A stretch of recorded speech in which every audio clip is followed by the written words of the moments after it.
But I also think there's an awakening happening. Same time. And I think people are getting sick of the social media platforms and like basically the social dilemma and being addicted to their phones. I think people are awakening to it. I think people are starting to realize, like my friends and I are starting to realize that this phone, as much as it's great, it could also start to harm you. And I think that's an important message to spread, is like set screen times. Our friend, I won't say his name because it's pretty bad. We looked at his screen time, 15 hours. So bad. Fucking absurd. Is it Marcos? No. It's a useless, like he's not doing anything. It's mostly Instagram. Set screen times. I have screen time on mine. What do you set it at? For all social media platforms daily, an hour and a half. Oh, that's good. If I could get to that. And that's my fucking job. So the most of the time I'm on there, it's like how do you actually being productive. Nah, I'm not talking about how you set a screen time. I'm saying you as a social media kid and a creator. How do you spend? Because you know how much I'm on my phone, and you belittle me for it. And you're right. Yeah, no, and if I have to do something, if I'm doing more work on it, I just enter the screen time passcode that I know for myself, and I'll continue to post and to finish the job. But it's just a reminder to be like, oh, I've been on a little bit too much today. Because yes, it's part of your job, but like also you could just start to pick it up. We all just like have that habit of like, oh, nothing's going on Instagram. What's going on? Looking for that next. Just looking, like you don't even realize you're doing it. That's the fucked up part. And so the screen time is just a reminder. And I encourage kids out there right now to set screen time reminders and to limit yourself and to try to be as productive as possible with your phone. Use it as a tool, but don't let it take away from your happiness, because that can happen. I think a lot of people are starting to realize that. There was a study that came out that Gen Z, out of all the generations right now, are using social media less than everyone else because they're hip to it, and they're starting to see how it is detrimental to their happiness. Wow. And the only platform that hasn't gone down in activity since last year was TikTok. That's the only one where kids are the screen time is still going up.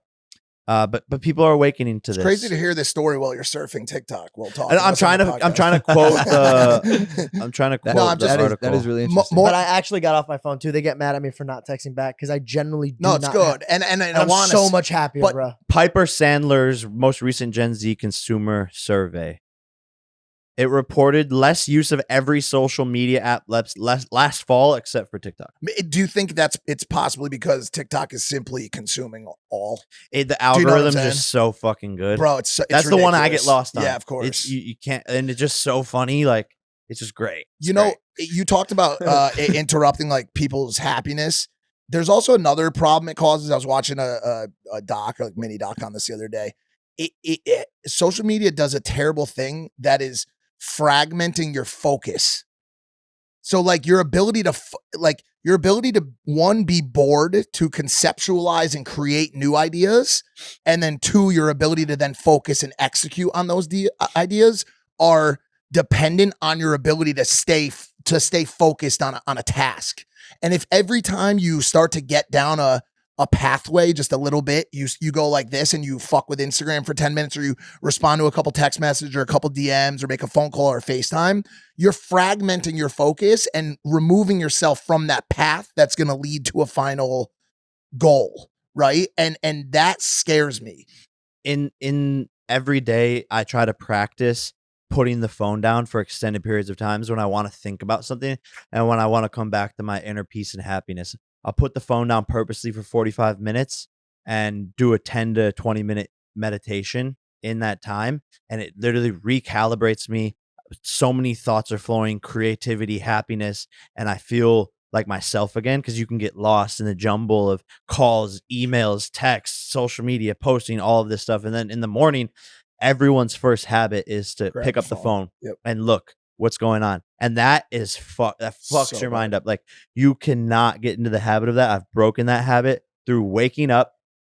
I stand up, I go to the restroom, then I come back to bed and I do a 10-minute meditation every morning. And my happiness levels are noticeably and increasingly going up because of that. And then when I come to the phone, it's not like anxiety right away and like, fuck, I have all these things. I'm coming to the phone. The phone's not fucking me up.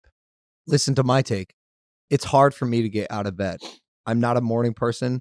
I never have been. I hope it changes one day, probably maybe when I have a kid and he or she's waking up real early. But I look at the phone the first thing in the morning because the work, the texts, the things that I know I have to do excite me. I get stimulated in a way that makes me want to get out of bed and active and excited about my day.